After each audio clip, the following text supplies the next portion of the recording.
아, 이 오면 시점이죠? 5월 1일. 5월의 첫 시작이라는 것, 그리고 조기 대선 전이라는 것, 그리고 후보 등록 기간을 10여일 앞둔 시점이라는 것, 그리고 전원합의체 회부한 지 9일 만이라는 것 등등등. 이게 뭘 의미할까요? 함께 보시죠. 선거법 위반임이 아시다시피 1심은 유죄, 2심은 무죄, 법리 적용이 완전히 극과 극. 그렇기 때문에 이 대법원의 최종 판결이 중요합니다. 내일 오후 3시에 전원합의체 선고를 합니다. 이례적으로 빠르게 곧장 소부 심리를 생략하고 전원합의체로 회부가 됐는데 9일 만에 굉장히 빨리 그 최종 선고가 나오는 겁니다. 이재명 후보는 어떻게 보고 있을까요? 마침 어제 대장동 재판이 있었네요. 기자들이 물어봤습니다. 대법원 선고 정해졌는데 날짜는 어떻게 보세요? 이례적으로 빠르다는 평가 있거든요. 법대로 하겠지요. 네, 27일 증인신문 때는 출석하시나요? 아무도 예상할 수 없습니다만 오늘 도직구쇼의 최고의 전문가들이 모셨기 때문에 한번 들어보겠습니다. 22년 6개월 판사 생활한 베테랑 판사 출신의 전주혜 의원님, 일단 그 시점이 오묘한데요.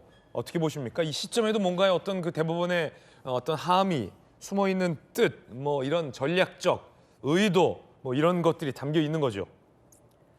그러니까 우선 대법원에서는 이 사건을 신속하게 판결을 함으로써 네. 대법원이 대선에 개입을 했다는 뭐 이러한 좀 것을 좀 그런 이야기가 안 나오게 신속하게 그 지정을 한 이유가 좀 저는 그런 데 있다고 생각합니다. 대선 전에 선고하기로 마음을 굳혔고 굳힌 이상 빠르게. 그러니까 예를 들어서 이제 5월 12일부터가 네네. 대선 선거 운동 기간이잖아요. 예. 뭐 그런데 뭐 5월 20일쯤 선고를 한다 그러면 이게 투표를 얼마 안 남은 시점이 있기 때문에 굉장히 더 여파가 클 수가 있습니다. 네. 어떤 결과가 나오더라도. 그런데 내일 그 선고를 하게 된다면 이제 그런 여파가 굉장히 줄어들 수 있죠. 그래서 결과가 선고 기각이 나오든 뭐 파기환송이 나오든 저는 파기 재판의 가능성은 제로라고 봅니다. 지금 현재. 그래서 두 개가 그냥 2심대로 무죄가 되느냐 아니 유죄 취지의 파기환송이냐 이 두 개 중에 하나인데요. 어떤 결론을 내더라도 빨리 선고를 함으로써 이 결론이 6월 3일 그 대선에 미치는 영향을 최소화하려고 네. 한 거 아니냐 저는 이제 그렇게 좀 생각이 들었습니다. 그러면은 베테랑 판사 출신께서 보시기에 네. 법리를 좀 놓고 보면 상고 기각이 나올까요? 유죄 취지 파기환송이 나올까요? 지금까지 그런데 제가 그 예상을 했던 그런 그동안의 법상식에 따른 예측이 많이 빗나갔어요. 네. 그래서 이번에 네. 뭐라고 얘기하기가 예측 불가. 참 어렵습니다. 많이 틀렸다. 네.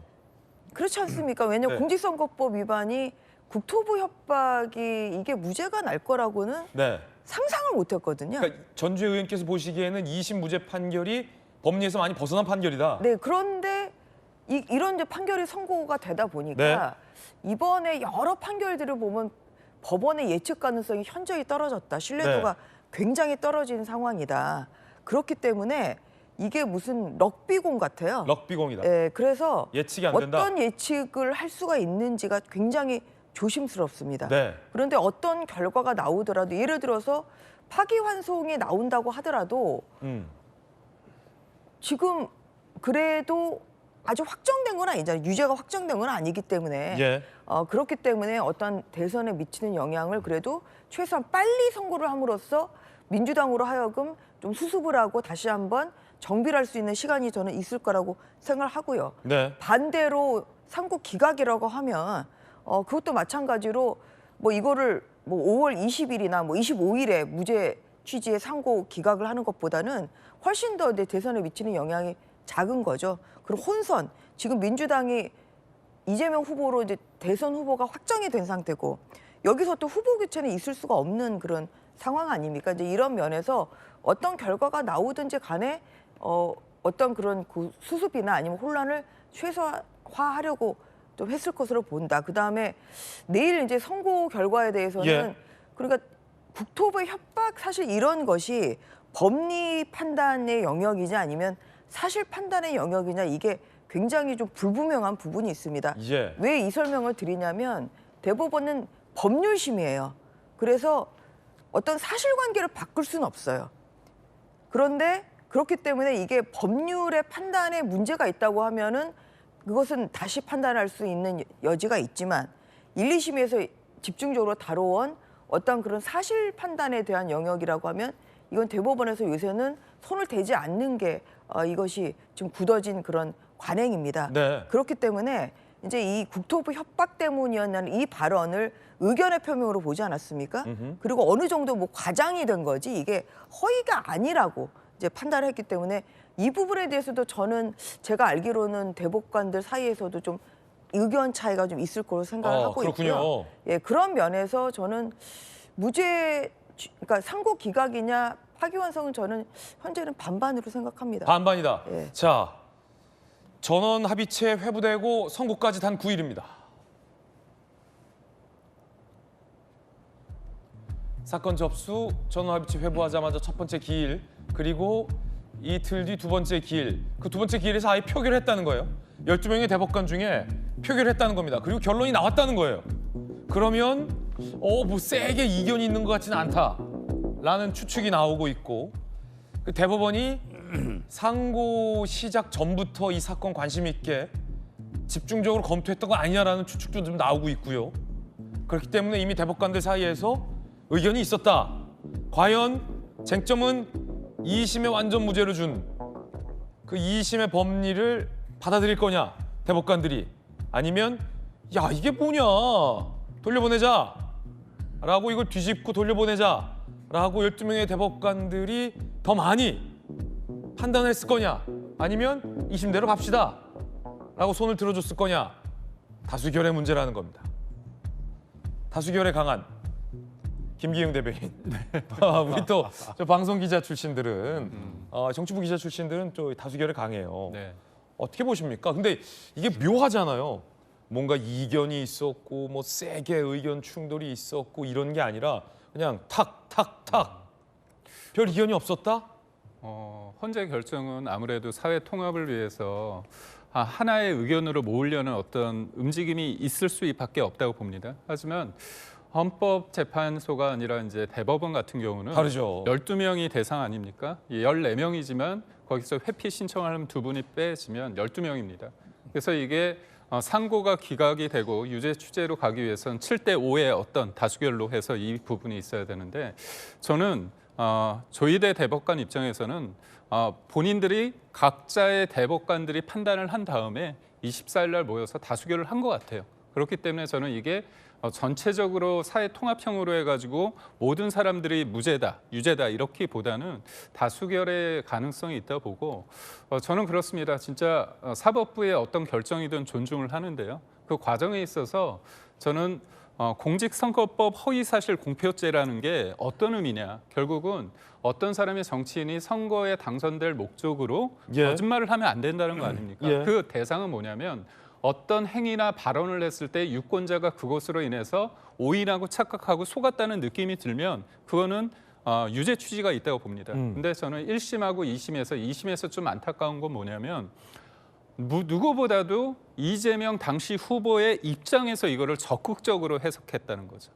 그렇기 때문에 국토부에 어떤 공문을 보낸 게 요청인데도 불구하고 협박을 받았다고 하는 그 내용. 근데 협박을 그냥 받았다는 게 아니라 직무유기 이런 것으로 문제 삼아서 하겠다고 협박받았다고. 직무유기라는 어떤 굉장히 법률적인 용어가 나옵니다. 네. 그렇다면 이거는 단순히 내가 협박받았다, 무섭다 그런 차원이 아니고 무엇보다도 움직일 수 없는 팩트가 있습니다. 이건 뭐냐면 대장동, 그 백현동 아파트는 우리가 볼 때 상식적으로 그 지역에 그렇게 높은 옹벽 아파트가 있으면 안 된다는 건데 그런 의혹에서 출발을 해서 알고 보니까 이재명 후보의 성남 시장 선대 본부장을 했던 김인섭 씨가 거기에서 적극적인 로비를 통해서 그 시행사로부터 70억 가까운 돈을 받았고. 그러고 보니까 이 김인섭 씨의 로비를 유죄로 인정한 맞습니다. 것도 대법원이잖아요. 맞습니다. 최종적으로 그거에 대해서 이 인가가 용도 상향이 자연녹지에서 준주거지역으로 4단계나 되고 그다음에 원래 임대주택이 100%인데 그게 10%로 줄었거든요.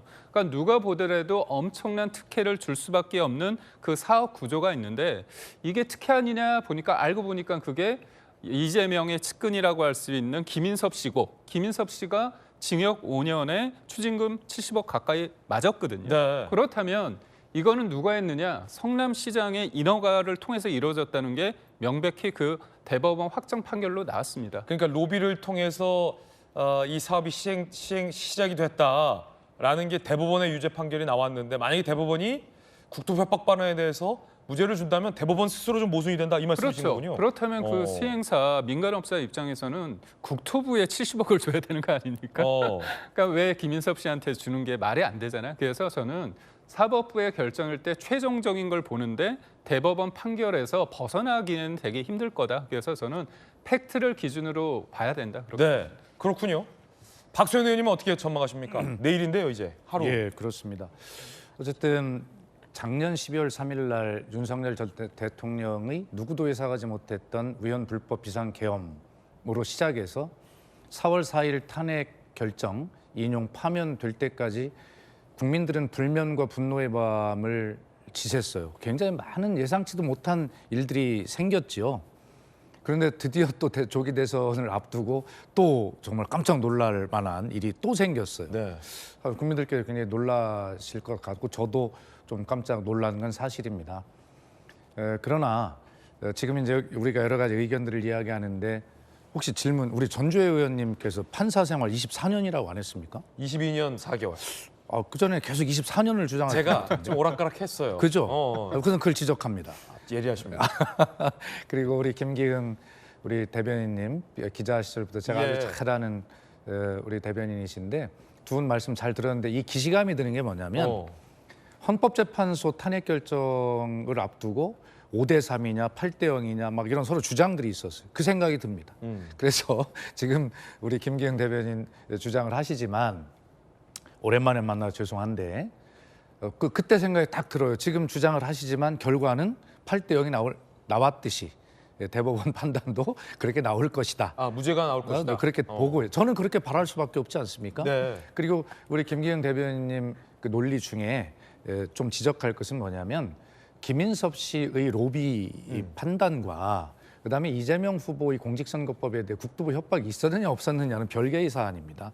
그렇기 때문에 이 대법원 재판관 중에 그 김인섭 씨 뇌물 사건 이것을 유죄로 판결한 재판관이 있다고 그래서 그것과 별개의 사안인 이재명 후보에 대한 국토부 협박이 있었느냐 없었느냐를 사실로 판단하는 공직선거법 허위사실 유포는 이건 별개의 사안인데 그것을 마치 이랬기 때문에 이것도 그럴 것이다라는 희망을 말씀하신 건데 판단이 근거가 다르다 이렇게 말씀드리고 결론적으로 저는 이렇게 생각합니다.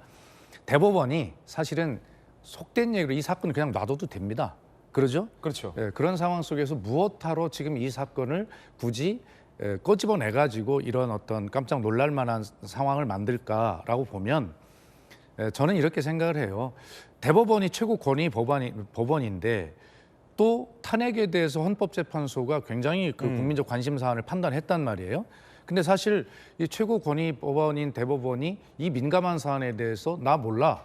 이미 대법원 관할이 됐는데도 라고 아무것도 안 하고 그냥 넘어가기에는 대법원 권위가 무너지지 않습니까? 그렇기 때문에 그 전에 대법원으로서 어떤 결론을 내는 것이 대법원의 존재 이유를 국민께 설명드릴 수 있고 또 좀 더 좋은 공익적 가치로 보면 국민들이 더 정확히 판단할 수 있도록 대선 전에 어떤 결론을 내리는 것이 또 원론적으로 맞다.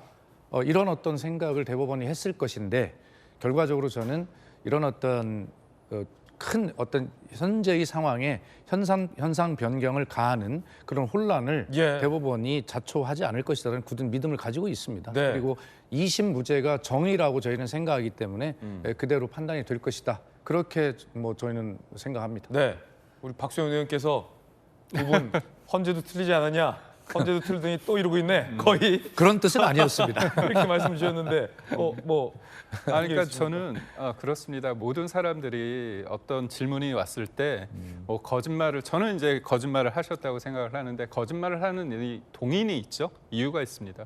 김문기 전 처장을 몰랐다고 얘기한 건 뭐냐면 그 당시에 가장 핫했던 가장 국민들이 원했고 그다음에 또 언론이 요구했던 게 뭐냐면 대장동 사건 관련해서 그 의혹에 우리 그 이재명 당시 후보가 있었다고 생각한 겁니다. 네. 그래서 대장동 의혹을 어떻게 보면 거기까지 이어지는 다리라고 할까요? 그 브릿지를 불사르기 위해서 김문기 전 처장을 몰랐다고 할 수밖에 없었다고 보고 있고요. 거짓말을 통해서.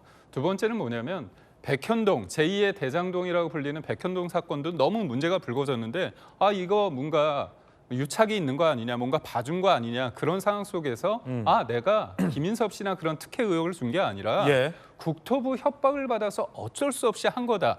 이렇게 얘기하는 건 뭐냐면 이유가 있다는 거죠. 대장동과 백현동이라는 가장 그 당시에 경선과 본선에 있어서 핵심적인 그 의혹에 대해서 내가 부인할 수밖에 없고 부인해야 되는 그런 이유가 있기 때문에 단순하게 뭐 토론 중이나 아니면 어떤 사람 얘기했을 때 아니다 기다의 문제가 아니라 이거는 그때 대선에서 가장 본질적인 핵심적인 의혹에 대한 강한 부정이었기 때문에 그건 고의성이 있을 수밖에 없다. 그래서 저는 이 부분에 대해서 유죄 취지로 파기환송될 가능성이 있다 이렇게 봅니다. 전주 의원님은요? 약간 이제 김기웅 대변인이 뭐 비법조인입니다만 굉장히 예리한 얘기를 한 게 뭐냐면 사실 이제 1심에서는 유권자 관점에서의 발언의 내용을 판단을 했거든요. 그래서 본인이 어떻게 생각을 했는지보다는 네. 그 발언을 듣고 유권자가 왜냐하면 이제 투표라는 건 유권자들이니까요. 그래서 유권자 관점에서 어떻게 이것을 받아들이느냐 이거를 가지고 중심으로 판단을 했습니다. 그런데 2심은 그게 아니라 말하는 사람의 발언자가 어떻게 생각했느냐 그게 아니지 않냐 뭐 협박이라고 생각하는 그 의미로 굉장히 선회를 했거든요. 그래서 저는 이 부분 유권자 관점에서 이제 어떤 발언의 의미를 해석을 해야 되는지 아니면 발언자의 입장에서 해석을 해야 되는지 이 부분은 저는 내일 선고될 대법원 판결에 분명히 담길 거라고 봅니다. 예. 그다음에 헌법재판소는 법이 몇 년 전에 바뀌어가지고 한 명 한 명이 어떠한 견해를 했는지가 드러나거든요. 그렇기 때문에 이런저런 이유로 저는 이제 8대 0이 된 거라고 생각을 하는데 그런데 대법원 판결은 익명이 보장이 됩니다. 그러니까 누가 뭐 이쪽 그러니까 뭐 상고 기각의 의견을 냈는지 아니면 또 파기 환송의 의견을 냈는지가 드러나지가 않아요. 그래서 기억하시겠지만 2020년 그 이재명 당시 경기도지사의 공직선거법 사건이 대법원에서 파기 환송이 됐었는데 그때 7대 5였습니다. 그래서 저는 뭐 이번에도 전원 일치의 가능성은 저는 굉장히 희박하다고 보고 있고요. 그렇군요. 아마 뭐 7대 5나 뭐 8대 4 정도 뭐 이 정도의 좀 서로 다른 의견이지만 결국은 과반에 따라서 결정이 되기 때문에 그렇게 나오지 않을까 그렇게 생각합니다. 그리고 상고 기각이나 네. 파기 환송. 이라도 전원일치가 나올 필요도 없고요. 그렇군요. 예, 왜냐하면 이게 익명성이 보장이 되기 때문에 저는 헌법재판소 이번에 결정을 보면서 익명성이 보장돼야 되는 거 아니냐 예. 하는 좀 생각이 들었거든요. 그렇기 그렇군요. 때문에 그런 면에서 아마 뭐 대법관들이 대법관이라고 하면 다 대법관이 판사 로망입니다. 판사로서 올라갈 수 있는 가장 최정점에 이르렀고 네. 더 이상의 명예나 이런 것을 바랄 이유도 없는 것이고 또한 탄탄한 실력을 갖춘 분들이기 때문에 뭐 본인의 유불리 뭐 이런 거 생각하지 않고 기록과 그 사실과 또 법리에 따라서 그런 그 공명정대한 저는 판결을 내려줄 것으로 기대합니다. 예, 조희대 대법원장의 주요 판결도 회자되고 있습니다. 함께 보시죠. 양심적 병역 거부 전원합의체 사건 때 양심적 병역 거부를 병역 거부의 정당한 사유로 인정할 수 없다라고 소수 의견을 낸 바 있습니다. 원칙주의자, 소신주의자로 조희대 대법원장은 평가받고 있습니다. 법조계에서 2019년 박근혜 최순실 게이트 상고심에서도 뇌물죄, 강요죄 모두 불성립한다라는 역시나 소수 의견을 냈습니다. 보수 성향의 원칙론자다라는 평가도 나오고 있습니다. 과연 내일 조희 대법원장은 그럼 어떤 판단을 내릴까? 이 궁금합니다. 양태종 변호사님, 검찰이 사실은 이 상고를 하면서 2심 재판부의 판단을 굉장히 강하게 비판한 걸로 보도가 되고 있어요. 그 2심 재판부가 여러 가지 사실들을 간과했고 법리도 잘못 적용했다라며 검찰이 굉장히 막 한맺힌 상고문을 이 대법원에 제출했다라는 취지의 보도도 많았는데 양 변호사님은 어떻게 보세요? 지금 조희대 대법원장은 확실히 좀 보수적인 성향의 판단을 해온 것으로 보도가 되고 있고 그 검찰은 뭐 사실 과거부터 계속 지금까지 이재명 후보에 대한 한이 많은 것 같습니다. 그래서 검찰은 한이 많다. 첫 그래서 번째, 검찰은 한이 많아. 계속해서 뭐 무리한 기소하고 수사하고 기소하고 뭐 수많은 압수수색을 했는데 증거가 안 나오니까 결국 그렇게 해서 이번 항소심에서 무죄까지 받게 된 건데요. 이번 사실 대법원에 이제 전원합의체 해부되고 9일 만에 선고일이 잡힌 게 굉장히 조금 이례적이긴 하죠. 오히려 근데 이렇게 9일 만에 잡혔다는 것이 이제 상고 기각, 그러니까 즉 항소심의 의견을 항소심의 판단을 존중하는 결정을 내린 것으로 내부적으로 합의에 이른 것이 아닌가라는 생각이 듭니다. 이게 만약에 이제 뭐 파기환송, 뭐 파기자판 이런 식으로 결과를 항소심의 결과를 바꾸려면 그걸 이제 바뀌기 위한 이제 그 뭐 의견도 취합을 해야 되고 네네. 또 판결문 작성하는데 굉장히 많은 시간과 이제 노력과 그걸 들어야 될 거 아니에요. 특히 지금 어떻게 보면 가장 많은 국민의 지지를 받고 있는 후보 중에 한 분인데 그 사람을 아예 선거권을 박탈해서 대통령 선거에 영향을 준다. 그리고 민의를 왜곡할 수 있는 그거는 굉장히 법적 안정성에 반하는 거거든요.